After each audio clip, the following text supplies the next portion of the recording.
और डॉक्टर साहब बहुत अच्छा ले रहे थे सुबह के प्रवचन में कि देखो भाई, सम्यक दर्शन प्राप्त करने के लिए गुरु की आवश्यकता है।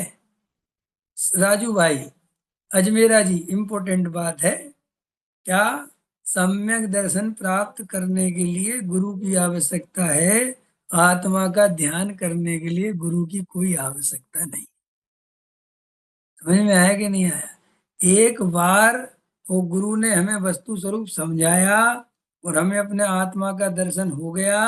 अब हम गुरु जी से पूछे कि महाराज अब क्या करना है, तो गुरु जी कहते बस अब कुछ नहीं करना है। अब जितना टाइम मिले इसी इसी आत्मा का दर्शन करते रहना, मोक्ष चले जाओगे बस। वो गुरु का काम इतना है कि तुम्हारी भेंट तुम्हारे से करा दे। समझ में आया कि नहीं आया? वो उदाहरण देते हैं कि भाई शादी हो रही है किसी की। अब शादी हो गई है और बहू आ गई है और बहू की बहन भी आई है साथ में, और सहेली भी आई है। तो के साहब क्या करना है कि भैया इसका काम ये है कि उसको पति को मिला दे उसके, बस के साहब, और साथ में जाएगा बस खत्म, अब तुम जाओ यहाँ से, अब वो अपने आप मिलेंगे। ऐसे ही श्री गुरु कहते हैं कि तू आत्मा का एक बार सही तत्व निर्णय कर ले गुरु की देशना से, एक बार उस आत्मा की अनुभूति चख ले, उसके बाद गुरु के प्रति अहोभाव रहे, प्रेम रहे। लेकिन अब तू चाहे तो अपना काम स्वयं कर सकता है, बस अब कुछ नहीं करना। जैसी एक बार अनुभूति करी थी, अब ऐसा जब समय मिले बारंबार उसकी अनुभूति कर, बस यही आगे मुक्ति मार्ग में बढ़ने का उपाय है। ठीक है कि नहीं? रेखा जी, समझ में आ रहा कि नहीं? पंचम गुण स्थान में क्या होगा? ये रास्ता अपने आप, जब पंचम गुण स्थान के लायक परिणति आएगी तो अपने आप रास्ता आ जाएगा। पकड़ में आया कि नहीं आया? इसलिए ध्यान करने, लोग आजकल कहते हैं कि ध्यान कराओ, ध्यान कर, गुरु कहाँ मिलेंगे? अरे सुरेश जी, अभी भी आपको गुरु नहीं मिले क्या? हैं? अब गुरु आपको इस उम्र में नहीं मिले तो क्या कर सकते? अब तुम सब जगह तो घूम आए हैं, सारे गुरुओं के पंथ संप्रदाय में घूमे आए हैं, अब आप कह रहे कि गुरु कहाँ मिलेंगे? अभी भी नहीं गुरु मिलेंगे तो हम क्या करें? भाई गुरु की पहचान करना आना चाहिए। गुरु तो बैठा ही होता है तुम्हारे सामने, लेकिन तुम गुरु को पहचान ही नहीं पाते तो हम क्या कर सकते हैं? क्योंकि हमने गुरुओं की इमेज इतनी बना रखी है कि हम उन इमेजों के चक्कर में ही सच्चे गुरु को नहीं पहचान पाते। और असली हमेशा ये होता है कि असली के चक्कर में नकली को पकड़ लेते हैं। क्योंकि जो असली होता है उसके पास कोई ताम झाम नहीं होता, कोई पाखंड नहीं होता, कुछ ऐसा होता नहीं। और हमारे लिए आदत है कि कुछ जब तक वो बाहर में दिखे नहीं तो हमें समझ में नहीं आता कि अब गुरु कैसे है। आया समझ में कि नहीं? अच्छा बताओ, आप लोग मुझे पंडित मानते हो कि अपना गुरु मानते हो? देखो अभी परीक्षा कर लेते हैं। तो आप तो पंडित जी हो, समझ में आया कि नहीं? अरे पंडित और गुरु में क्या अंतर है? अंतर कर लो, मैं करा देता हूं अंतर। पंडित का अर्थ होता है कि जिसके तुम ज्ञान को तो मानते हो कि इनके पास ज्ञान है, लेकिन उनमें अपना गुरु नहीं देख पाते। क्यों? क्यों नहीं देख पाते गुरु? क्योंकि गुरु के लिए तुम चारित्र खोजते हो। समझ में आया कि नहीं आया? और मैं भी इस बात से इनकार नहीं कर रहा हूं कि मैं कोई तुम वो गलत है। भाई देव शास्त्र गुरु वाला जो गुरु है वो तो नग्न दिगंबर मुनिराज ही होते हैं जिनकी हम पूजा करते हैं। अब लेकिन पूजा करने वाला ही गुरु गुरु है, ये अर्थ हमने गलत पकड़ लिया। नहीं समझ में आया? पूजा करने वाला गुरु तो हमारा आदर्श है, हमें उनके जैसा ही बनना है। समझ में आया कि नहीं आया? हमें तो वो ही वीतराग पंडित चाहिए, तो वो बात का गुरु है। लेकिन जो हमें सम्यक दर्शन करा दे, समझ में आया, जो हमें आत्मा से मिला दे, वो हमारा रियल में असली गुरु तो वो है जिसे हम गुरु गुरु माने, जिससे हमें ज्ञान मिलता है, जिससे हमें देशना मिलती है, जिससे हमें वस्तु स्वरूप का निर्णय हो, वो हमारा गुरु। तो साहब फिर हम उसको पूजना है कि नहीं पूजना? पूजने के लिए वो वीतराग परिणति चाहिए, क्योंकि हम पूजा वीतरागता की करते हैं। समझ में? और वर्तमान में हमारे गुरुजी वीतरागी नहीं है, इसलिए हम वैसा तो नहीं पूछते, लेकिन उनका उपकार हमारे लिए पूरा है क्योंकि हमारा काम तो हो गया।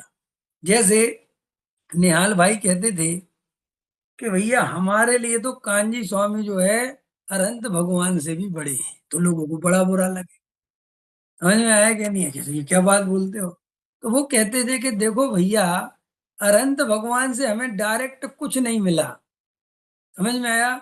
हमारा काम तो पूज्य गुरुदेव के निमित्त से हुआ है। तो वो कहते थे कि कोई बहुत बड़ा सेठ हो, बहुत नामी सेठ हो, लेकिन उससे हमें 1 रुपया नहीं मिले, और हमारे ये पड़ोस में जो छोटा सेठ था उसने हमारी मुसीबत में साथ दिया, तो हमारे लिए बड़ा सेठ कौन सा है? कि नहीं साहब, अनिल मुकेश अंबानी तो ख्याति प्राप्त है, होगा ख्याति प्राप्त, मेरे अनिल अंबानी तो तुम ही हो।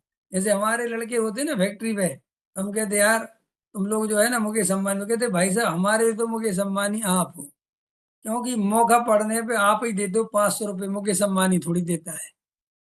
ऐसे ही श्री गुरु कहते हैं कि तुम जब देशना लब्धि में जाओ, जब तत्व ज्ञान में जाओ, तो वहां आचरण भाषण पे मत अटकना, वहां पर सीधा ज्ञान देखना और उसकी तर्क युक्ति देखना और आगम की बात को पकड़ना और समझाने का ढंग जो तुम्हें अंदर से तुम्हारे मिथ्यात्व को चकनाचूर करने में जिसकी वाणी निमित्त बनती हो, जिसको सुनकर तुम्हें आत्मा एकदम झंकार उठती हो कि बस ये गजब की बात आई, बस वहां वो तुम्हें गुरु देशना लब्धि में निमित्त है।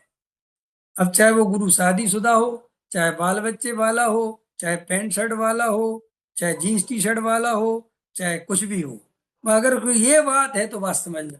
अब लेकिन होता क्या है, ये अच्छा प्रश्न उठाया उनने, मैं इसलिए जवाब दे रहा हूं, मुझे कोई रस नहीं इसमें।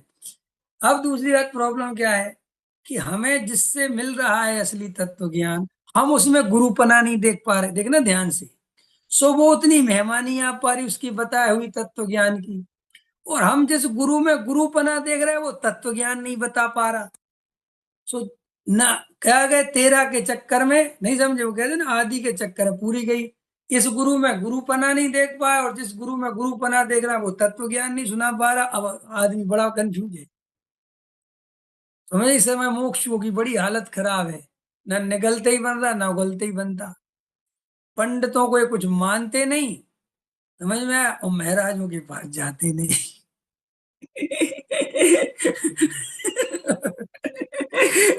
समझ आया? ओके पंडित को कहो कि वो पंडित जी तो बहुत अच्छे, अरे अब वो हैं तो बहुत अच्छे, प्रवचन तो बहुत अच्छे करते, लेकिन हम क्या बताएं उनका ना आचरण भाषण उतना अच्छा नहीं है। छेव सम तो बहुत अच्छा है, लेकिन अब तो तुम सुनते तो उनका वचन, अब सुनते तो है, क्या करें भाई, जनवाणी तो सुनना ही है। अब ये चक्कर में वो बेचारा जिंदगी भर तुम्हें प्रवचन सुनाता रहेगा, तुम्हारा कुछ हो ही नहीं सकता, क्योंकि तुम्हें उसके प्रति श्रद्धा ही नहीं है। आजकल के जो बच्चे हैं, इतनी सुविधाएं हम दे रहे हैं आज के बच्चों को, स्कूल में 5-5 10-10 हजार की फीस भर रहे, समझ में आया कि नहीं आया? और सब कुछ बढ़िया से बढ़िया A1 क्वालिटी के बैग दे रहे हैं, पुस्तकें दे रहे हैं, गूगल आ गया, क्या क्या नहीं आ गया। तो भी ये सब बच्चे जो है कोई काम के नहीं है शिक्षा के क्षेत्र में, इनमें वो क्वालिटी पैदा नहीं हो पा रही जो आज से हमने 50 साल पहले, 100 साल पहले एक से एक विवेकानंद पैदा करके दे दिए दुनिया में, एक से एक अपन ने दार्शनिक दे दिए दुनिया को, अपन हम नहीं दे पा रहे। आखिर बात क्या है, कमी क्या पड़ गई? सबसे बड़ी कमी तो ये पड़ गई कि जो वो टीचर है वो पैसे का भूखा हो गया। समझ में आया कि नहीं आया? स्कूल व्यापारीकरण हो गया, शिक्षा का व्यापारीकरण हो गया। और शिक्षा का व्यापारीकरण जब हो जाता है तो बच्चे में और उनके माँ बाप में एक अकड़ आ जाती है कि भाई साहब फ्री में नहीं पढ़ा रहे आप हमारे बच्चे को, 10,000 रुपये महीने देते हैं, तुम्हारा एसी खराब है, तुम्हारा ये खराब है। तो वहां वो टीचर नौकर से ज्यादा कुछ दिखाई नहीं देता। समझ में आया? अब वो आपको जब नौकर से ज्यादा कुछ दिखाई नहीं देता तो वो नौकर के लेवल का पढ़ाता है। फिर आपने नियम बना दिए, वो आपके बच्चे को ज्यादा डांट नहीं सकता, ज्यादा कुछ कह नहीं सकता, वरना आपका बच्चा सुसाइड कर लेगा, ना आपका बच्चा कहीं से कूद जाएगा। क्यों, ऐसा क्यों हो रहा है? क्योंकि आजकल बच्चों को हद से ज्यादा प्रेम दिया जा रहा है। उनके माँ बाप उंगली तक नहीं उठाते बच्चे पे, एक उंगली ऐसी नहीं करते, मेरा राजा बेटा, मेरी रानी बेटी। अब उसको इतने फूलों की तरह पालते हो, और टीचर ने जरा सा डांट दिया तो उसको तो लगता है अणु बम गिर गया उसके ऊपर। अमेरिका की सच्ची घटना है, सुनाऊं, सुनना चाहोगे? सुन लो क्या फर्क पड़ता है।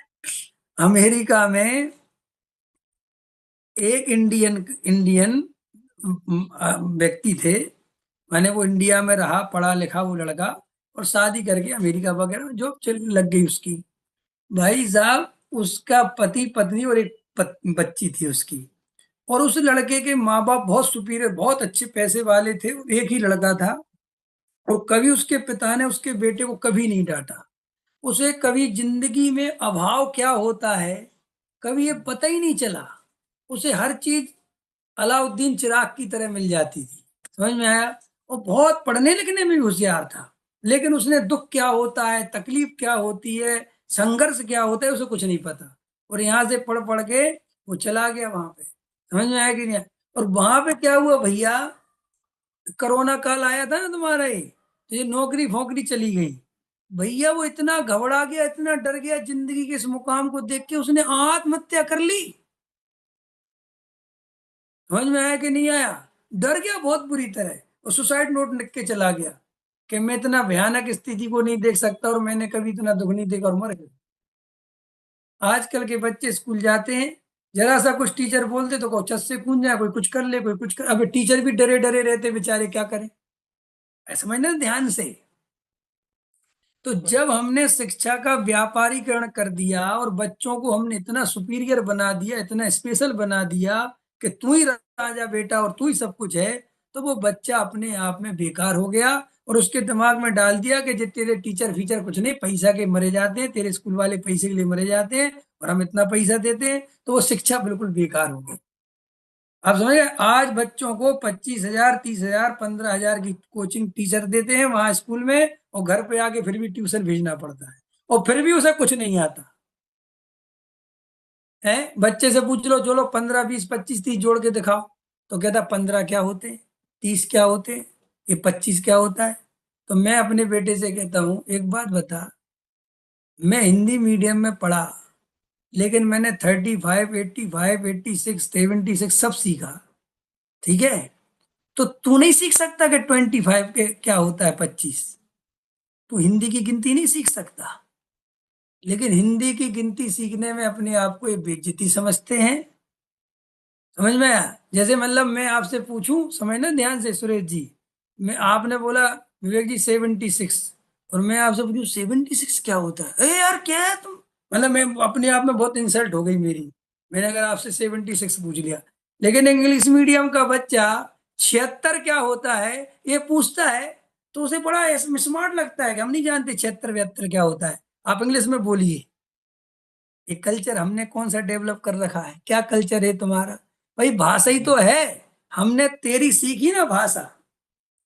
तो ऐसे वो जब शिक्षा का क्या हो गया व्यापारीकरण, तो शिक्षा बर्बाद हो गई। अब आ जाओ धर्म पे, उदाहरण तो उदाहरण हो गया, अब धर्म समझा रहा हूं। धर्म का हो गया व्यापारीकरण। संत साधु चौमासे के करोड़ों रुपए लेने लगे, आने के आहार करने के पैसे लगने लगे, इतनी गोली लोगे तो तुम्हारे घर में चौका होगा। पंडितों ने बड़े बड़े लिफाफे अपनी अपनी डिमांड चालू कर दी। समझ में आया कि नहीं आया? तो क्या हो गया, धर्म सौदेबाजी हो गई, धर्म व्यापारीकरण में चला गया। तो लोगों की वो श्रद्धा मर गई वो।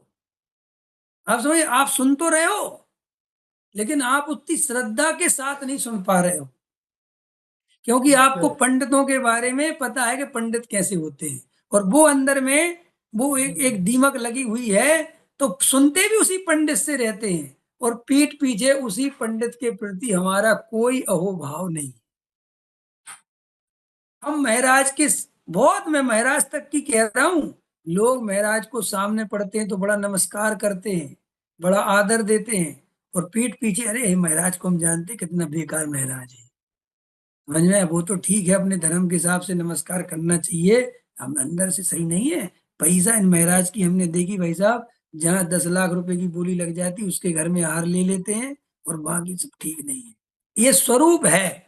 अब मुझे बताओ, हमारी साधु के प्रति जब ऐसी स्थिति है, तो हम क्या लाभ ले पाएंगे उससे? तो मैं इसलिए कहता हूं, तुम ढंग का पंडित छांट लो। समझ में आया कि नहीं आया? कि भाई ये पंडित जी के प्रति हमें सही है, हम तो इनको सुनेंगे, यही हमारे गुरु जी हैं, इनको सुनो, तो आपका काम हो सकता है। देखो, मैं डॉक्टर भारल्य जी को अपना बिल्कुल सबसे बड़ा गुरु मानता हूँ, और उनके प्रति इतना हो भाव रहता है कि दादा के प्रति कोई एक अपशब्द बोले तो बहुत तकलीफ होती है। दादा की जरा सी कोई बात कमजोर, कोई भी हो, नहीं समझना, नहीं दादा भाई उनने हमारा बहुत उपकार है उनका, समझ में आया। और उनके उनके साथ बैठने का, उनसे बात करने का रोमांच होता था। आज भी मतलब उनकी याद आती है तो इस बात का आंसू आता है कि जैसे अपने बाप का साया उठ जाता है ना, चला गया पिता, ऐसे ही भगवान कसम डॉक्टर साहब की याद आती है कि दादा चले गए। कभी हमारा जब बहुत मन होता था, दादा तो हैं, दादा के पास चले जाएंगे। तो ये गुरु बहुत कीमती चीज है, समझ में, बहुत कीमती है। गुरु के प्रति हमारा जो सच्चा समर्पण होगा वो हमें देश ना फलेगी। देखो, हम बिना विश्वास के किसका क्या फलने वाला है बोलो। हम जब गांव में रहते थे भाई साहब, हम उस सरकारी स्कूल में पढ़े, और हमें पढ़ाने वाले निम्न जाति के होते थे, अधिकतर टीचर।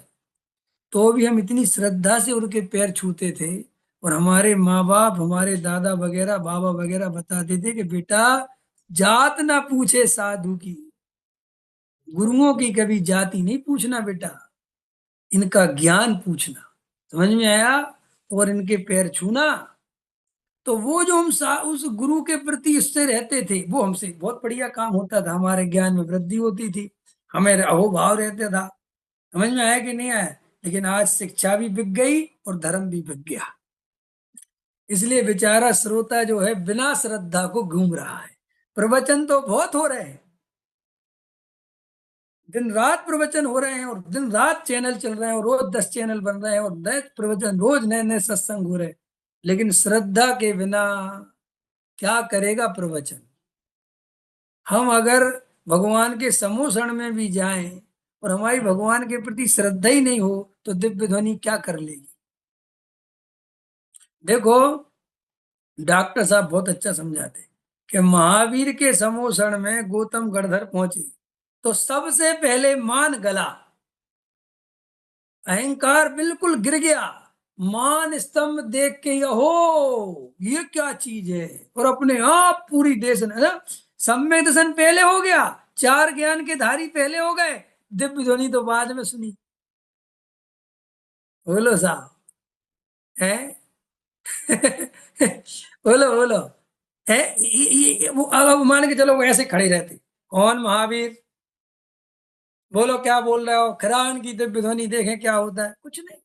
इतनी इतनी जिस तरीके की अहंकार में रहेगा तो दिव्य ध्वनि क्या कर लेगी।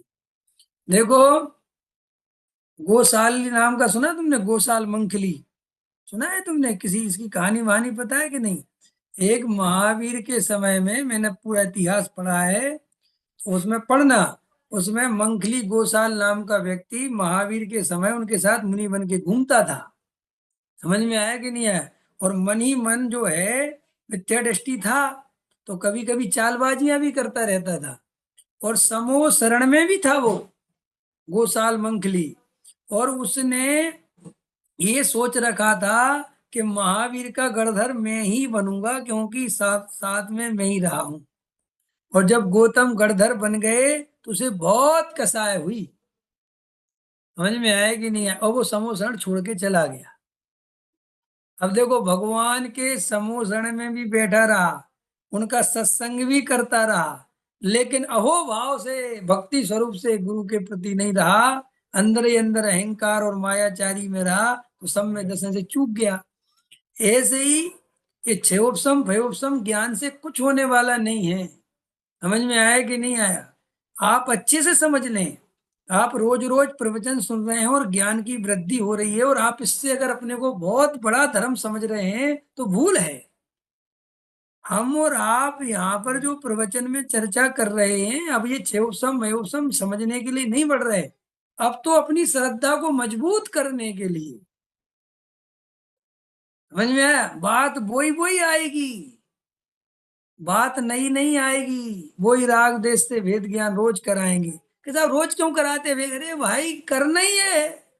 साधना में रिपीटेशन ही है, साधना में नया नया कुछ नहीं है। रिपीटेशन रिपीटेशन, उसी उसी का श्रद्धान मजबूत करना और ध्यान करना, यही मोक्ष मार्ग है। भाई सिद्ध भगवान क्या नया नया कर रहे बताओ, क्योंकि उनके लिए नया तो कुछ बचा ही नहीं।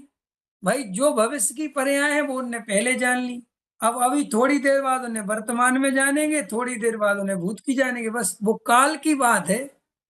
लेकिन उनके लिए तो वे सब पर्याय एक जैसी दिख रही हैं, और निरंतर वही वही उनके ज्ञान में गे बन रही हैं, और निरंतर अपने स्वरूप में मग्न है। वह नया क्या है बताओ। तो जिनको ये नया नया पाने की, नया नया सुनने की इच्छा होती है, उनको सिद्ध भगवान नहीं बनना चाहिए। समझ में आया, क्योंकि सिद्ध भगवान माने अब एक ही तरह का आनंद में रहना है। देखो, हम सब अपने को बिजी रखना चाहते हैं, और आप एक दिन फ्री रह के देखिए आपको कैसा लगता है। अगर आप फ्री रह के भी आनंदित रह सकते हैं तो आपकी साधना ठीक है, और अपने को बिजी रखकर ही आप खुश रह सकते हैं तो अंदर कर्तृत्व का जहर चढ़ा हुआ है। क्यों, बिजी रहने में और फ्री रहने में क्या अंतर है? बिजी रहने में हम अपने को भूले रहने में बहुत आसानी है, ना हमें दुनिया भर के विचार आते हैं, हम अपने लगे हैं काम धंधे में, चल रहा है, अपना उपयोग कहीं रम रहा है, टेंशन फ्री। लेकिन उपयोग को बिल्कुल सब जगह से हटा के और खाली छोड़ देना कि आने दो जो विचार आ रहे हैं, तब तुरंत घबराहट बेचैनी होने लगती है। इसलिए सारी दुनिया ने धर्म के नाम पर काम धंधे पकड़ रखे हैं। सुबह से शाम तक हर आदमी ने कोई शास्त्रों में उलझा है, कोई प्रवचनों में उलझा है, कोई भजनों में उलझा है। समझ में आया? कोई मंदिरों में उलझा है, कोई मंदिर सजाने में उलझा है, कोई कुछ लगा रहता है ना आदमी, कहीं ना कहीं आदमी, क्योंकि खाली बैठते ही अंदर में घबराहट होती है। समझ में आया? और दिन भर अपने को काम चाहिए, कुछ ना कुछ चाहिए चाहिए चाहिए चाहिए चाहिए। तो थोड़ा फ्री रहना सीखो, बिना किसी अवलंबन के। ये साधना में, आत्मज्ञान में बहुत जरूरी है खाली बैठना, क्योंकि हमें अनंत काल तक खाली ही बैठना है। समझ में आया कि नहीं आया? बिल्कुल कुछ नहीं करना, कुछ नहीं धरना, बस अपने में रहना, यही सार है धर्म का। ठीक है, तो आपको समझ में आया ये वेद ज्ञान की कला पकड़ में आई, कि भाई मेरे को जो आत्मा का अनुभव करना है, राग देश से भिन्न जो गायक की अनुभूति करनी है, वह यही धर्म है। वो पकड़ में आया? पंकज जी, आरती जी, समझ में आ रहा? वज्रसेन जी क्या बोला? वो गुरु, गुरु का समझ में आया नहीं? अगर वो हमारे अंदर में, वो पंडित जी के प्रति ये भाव है कि ये तो ऐसे ही है, ये तो वैसे ही है, ये तो पैसे लेते हैं, ये तो बहुत मानी, तो उस पंडित को नहीं सुनना भाई। क्यों? कि नहीं साहब, अब अपन जो है थोड़ा सुन लेते हैं, भैया टाइम पास करने का समय नहीं है अपने पास, अपन ऐसे समय नहीं गवा सकते। आज सुबह डॉक्टर साहब का वचन सुनना सभी लोग, आज वो बता रहे थे कि हमने अपने ज्ञान की कितनी बर्बादी करी है, इसकी कल्पना नहीं है। हर समय ज्ञान की बर्बादी, नए नए गेमों को देखने में लगा रहा, नए नए सुनाओ, ये भी सुनो, ये भी देखूं, ये भी जानूं, ये भी देखूं, ये भी जानूं, ये करूं, ये करूं। दिन भर पर द्रव्य के चिंतन में पूरा ज्ञान खपा दिया, जबकि वो पर द्रव्य का एक पुद्गल परमाणु भी हमारे अनुसार परिणमन नहीं होना है। और रात को 11 बजे सो रहा है, तो ऐसा कर दूंगा, ऐसा हो जाएगा, ऐसे कर लूंगा, ऐसे करूंगा। तो आज बहुत अच्छा समझा रहे थे कि ये मनुष्य भाव, जो ना जाने कितने कितने कितने जन्मों बाद ऐसी निरोगी काया, ऐसा बढ़िया तत्व ज्ञान, ऐसा वस्तु का स्वरूप, ऐसी 5 इंद्रियों की प्रबलता, और ऐसे अवसर, ऐसे संयोग, और ऐसी अनुकूलता, भोजन सब व्यवस्थाएं, ना जाने कितने जन्मों बाद कभी कभार जीव को मिलती है, अनंत भव के बाद। और उसमें भी ये टाइम पास करता है, मोबाइल में गेम खेल के टाइम पास करते हैं लोग। समझ में आया? टीवी देख के टाइम पास करते, न्यूज़पेपर कर पढ़ के टाइम पास करते, गप्पे मार के टाइम पास। तो वो कह रहे थे ज्ञान की बर्बादी तो देखो कितनी कर रहे अपन बैठे बैठे हैं। और फिर कहते हैं कि हम सम्यक दृष्टि नहीं होते, तो सम्यक दृष्टि होने के लिए पहले तो ज्ञान की बर्बादी, फिर हम जिसको सुन रहे हैं उसके प्रति अहोभाव पूर्वक सुनो, श्रद्धा पूर्वक सुनो। भाई गुरु का अर्थ यही नहीं होता कि हम उसकी पूजा करें। पूजा, गुरु का अर्थ ये भी होता है कि उसके प्रति हमारी श्रद्धा है कि ये जो हमें बात बता रहे हैं ये परम सत्य है और 100% बढ़िया बात यही है। समझ में आया? और इसी से हमें सम्यक दर्शन होगा। और ऐसी निमित्त की दृष्टि छोड़ के केवल जो देश न लब्धि मिल रही है, तत्व ज्ञान मिल रहा है और अहो भाव पूर्वक, तो वो चारित्र के चक्कर में, क्रिया कांड के चक्कर में मत ठगो। भाई मेरा चारित्र मेरे काम आएगा। सुनो थोड़ी खतरनाक बात, क्या बोल रहा हूं? है मंजू जी, महेंद्र जी, मेरा चारित्र में जितना आत्मा में रमूंगा ना वो मेरे काम आएगा, वो तुम्हारे काम नहीं आएगा। वे कुंद कुंद हमारे काम नहीं आए जो सातवें गुण स्थान में रहते थे। हमारे काम में तो वो कुंद कुंद आए जो छठवें गुण स्थान में आए थे। आया समझ में कि नहीं? ऐसे ही मैं जो व्रत उपवास और शुद्ध उपयोग में जाऊंगा वो तुम्हारे काम नहीं आएगा। जो मैं ये बाहर निकल के बोल रहा हूं ये तुम्हारे काम आए। और तुम्हें मेरे शुद्ध उपयोग की चिंता है, मैं कह रहा हूं तुम अपने शुद्ध उपयोग की करो भाई। पंडित जी को शुद्ध उपयोग हुआ कि नहीं? अरे पंडित जी की पंडित जी जाने सम्यक दृष्टि हुए कि नहीं। हमें इनके निमित्त से सम्मिशन हो रहा है, हमें आत्मा की बात समझ में आ रही है, हमारे लिए तो बहुत बढ़िया है। पंडित जी की पंडित जाने लगे, हमारा तो बहुत आनंद आ रहा है। तो भैया ऐसे बिल्कुल श्रद्धा पूर्वक तत्व सुनेंगे। तो मैं तो उन सुरेश भाई का उदाहरण दे रहा था, ये सुरेश भाई बैठे होंगे, दिख दिख तो नहीं रहे मेरे को कहाँ बैठे हैं। समझ में आया? ये सुरेश भाई जो है ना बम्बई के हैं, ये दिख गए अब। आए थे मेरे पास बम्बई में, तब इनसे दो चर्चा करी थी। तो ये बहुत गुरुओं की तलाश में भटक भटक के बूढ़े हो गए, लेकिन अभी तक इनकी गुरु की समस्या नहीं निपटी। समझ में आया? अब बम्बई में हम आए थे तो हम इनको बोल के आए थे कि निपट भी नहीं पाएगी। समझ में आया कि, क्योंकि समस्या निपटाना चाहे तब तो निपटे, लेकिन जो जिसको इसी में मजा आने लगा, इसी रिकॉर्ड में मजा आने लगा कि साहब हम तो इनके पास भी गए, हम तो उनके पास भी गए, हमने साहब उनको भी देखा, साहब हमने उनको भी। कई लोग क्या करते हैं, 4-6 महीने से ज्यादा किसी आदमी के पास रुकते ही नहीं। क्यों? वे 2-4 महीने किसी गुरु के पास जाएंगे और एकदम उससे संबंध बना लेंगे और एकदम उनकी तारीफ और भक्ति, अरे साहब आप पहले कहाँ थे, आप जैसा तो कोई मिला ही नहीं, और गजब गजब गजब, और लगे रहेंगे 2-4 महीने। और फिर 2-4 महीने में जैसे ही कोई औदिक भाव उनके अनुकूल नहीं पड़ा, जैसे ही गुरु जी ने डांट पिला दी, समझ में आया? क्या आरती बहन जी, आपका कुछ होने वाला नहीं है, ऐसे नहीं, और खत्म, छटकाओ, अब दूसरा गुरु तलाश करो। इतने में तो हम भटक जाते, क्योंकि शिष्य जो है, जो शिष्य अहंकार का पोषण अपने गुरु से करवाना चाहता है, वो शिष्य कभी सम्यक को प्राप्त नहीं हो सकता। और अधिकतर शिष्य अपने गुरु जी से अपने अहंकार का पोषण करवाना चाहते हैं कि आप हमारी कमी मत बताओ। समझ में आया? तो कान में आए तुम्हारी कमी बताने, बोलते अकेले में बताओ। हैं? अकेले में बताए तुम्हारी कमी, अकेले में कमी बताए, सबके सामने नहीं बताए। समझ में आया कि नहीं आया? तो भाई साहब मुझे तो इसी काम में लगा रहूंगा, सबके घर जाना पड़ेगा कान में कहने के लिए। है? इसलिए गुरु ना तो ज्यादा गुरु से नजदीकी रखो ना ज्यादा दूरी रखो, क्योंकि नजदीक जाके भी तुम बिखर जाओगे और दूर रह के भी बिखर जाओगे। समझ में आया? जैसे पिता होता है, वो अपने बच्चे से, अपने बेटे से एक दूरी भी रखता है और नजदीकी भी रखता है। ज्यादा नजदीकी गई तो पिता खतरे में है। समझ में आया कि नहीं है? पितापन। और अगर ज्यादा दूर गया तो वो अनुशासन खतरे में है। समझ में आया? तो बीच में रखना। ऐसे ही गुरु के प्रति प्रेम कैसा रखना, बिल्कुल ऐसा ही रखना। तो आपको ये बात समझ में आ जाएगी बहुत अच्छे से। और ये गुरु गुरु बदलने के चक्कर में मनुष्य भाव खर्च मत करो। समझ में आया? एक आदमी अगर तुम्हें आत्मा की दृष्टि कराने में लगता है कि सक्षम है और कुछ हमें अच्छा लगता है, अब सब छोड़ दो, अब समर्पण पे आ जाओ। अब अब हम सुनेंगे, अब हमें डांटेंगे भी तो भी सुनेंगे। और गुरु तो डांटता ही कुम्हार की तरह है, अंदर से रखता है, ऊपर से चोट करता है।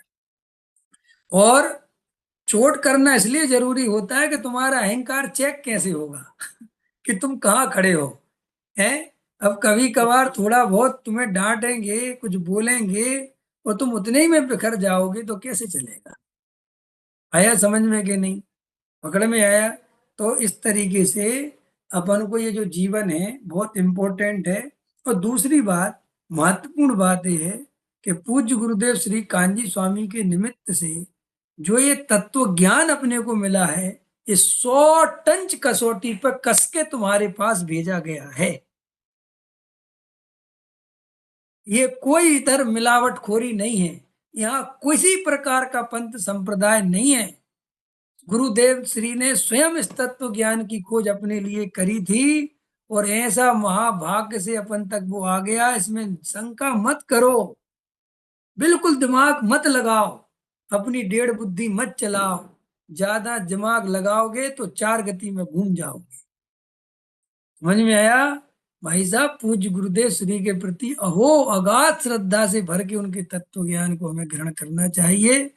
तब हम जाके बहुत सही मार्ग पर आगे बढ़ सकेंगे। माल तो अपने पास पूरा है, बस श्रद्धा को जगाओ तो अनुभूति पैदा हो जाएगी।